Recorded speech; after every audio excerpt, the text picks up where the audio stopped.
Ini kita berkat diskresi dari Kemensos bahwa hal ini bisa kita salurkan langsung ke penerima manfaat lain.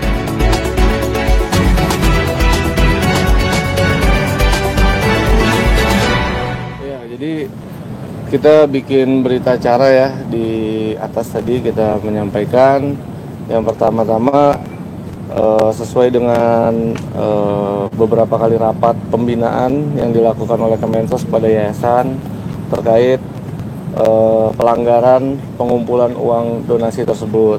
Dan yang kedua, berita acara yang kita sebutkan itu kenapa alasannya disalurkan kepada korban NTT, korban erupsi Lewatobi di NTT ya.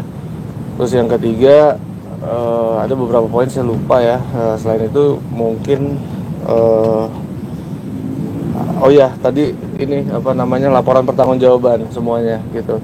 Dan ini sisa satu kita bawa lagi, kita mau bawa ke donatur gitu. Jadi salinan ini untuk donatur.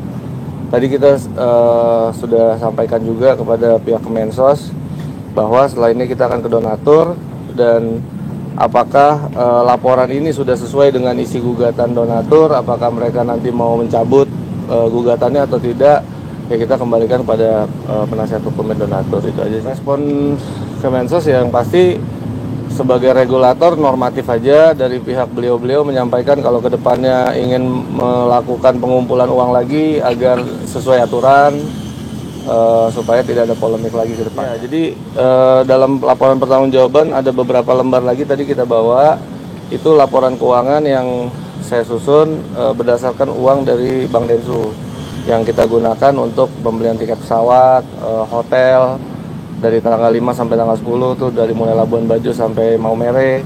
Kemudian juga untuk sewa truk ya, untuk sewa truk. Jadi untuk akomodasi barangnya itu kita juga sewa truknya menggunakan uang itu. Gitu.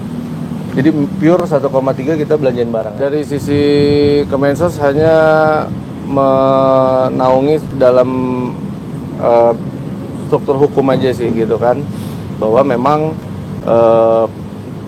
pihak Kemensos sudah mengetahui dalam pengumpulan uangnya juga merupakan satu pelanggaran Undang-Undang PUB ya kan, yang kemudian kita juga berkali-kali sudah sampaikan dalam pembinaan. Kita sudah memberikan surat kepada Mas Agus tanggal 30 Oktober, surat kedua tanggal 6 November, kemudian mereka tetap tidak mau berobat kan.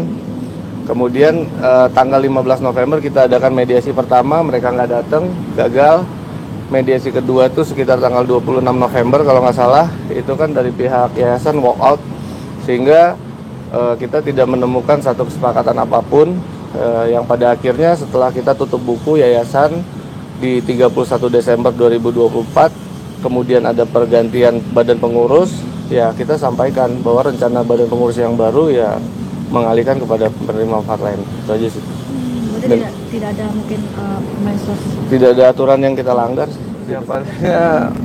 Yang pasti memang kalau kita di pihak yang menjalankan semua sesuai dengan fakta, kita rincikan apa aja kronologinya, apa aja memang yang kita lakukan, ya pemberkasan dan lain-lain. Jadi kemudian ketika kita mungkin diundang untuk klarifikasi dan sebagainya atau hadir ke persidangan, ya kita siap dengan data-data yang sesuai memang apa yang kita lakukan. Dan yang nggak boleh lah, kita kan siapapun itu kalau punya statement bisa memenjarakan orang itu nggak boleh lah gitu. Kita harus melalui mekanisme, siapa yang mendalilkan itu dia yang harus membuktikan gitu kan. Jadi janganlah pakai cara-cara premanisme lah, seperti itu nggak baik. Ada rencana lapor balik?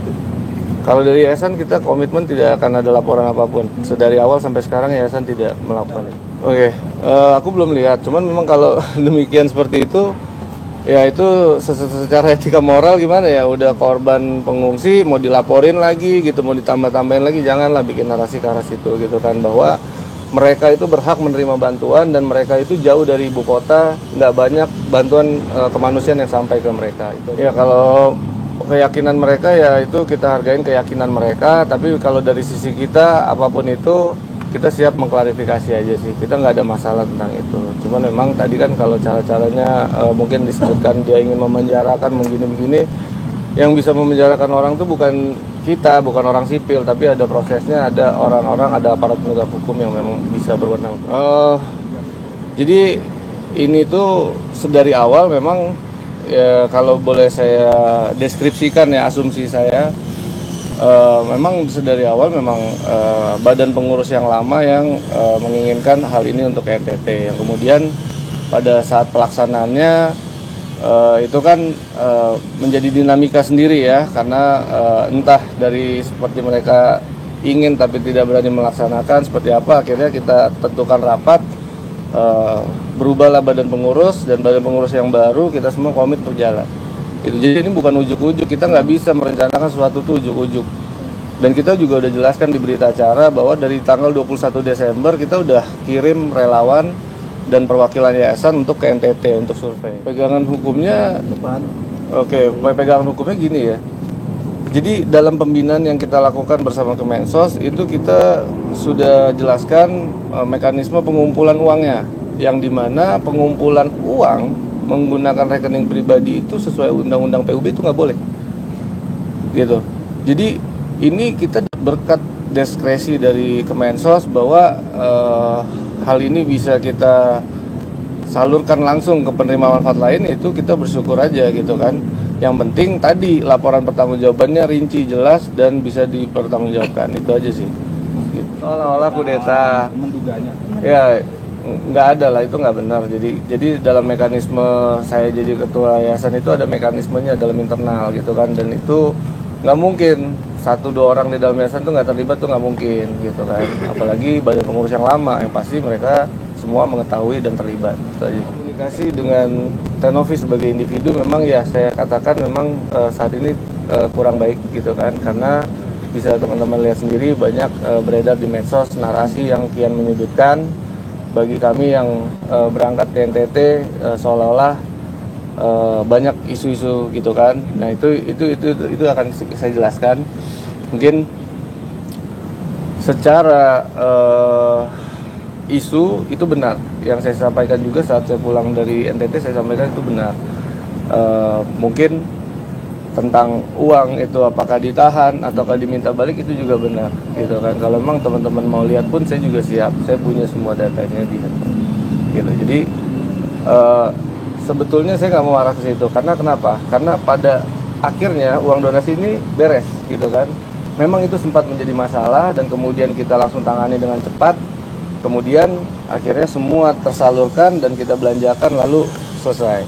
Jadi itu aja sih kalau poin saya. Yang penting ini urusan donasi selesai dan laporan pertanggungjawaban juga selesai. Sisa satu lagi, kita laporan keuangan sejak tahun 2024 itu ya menggunakan akuntan publik. Itu aja sih.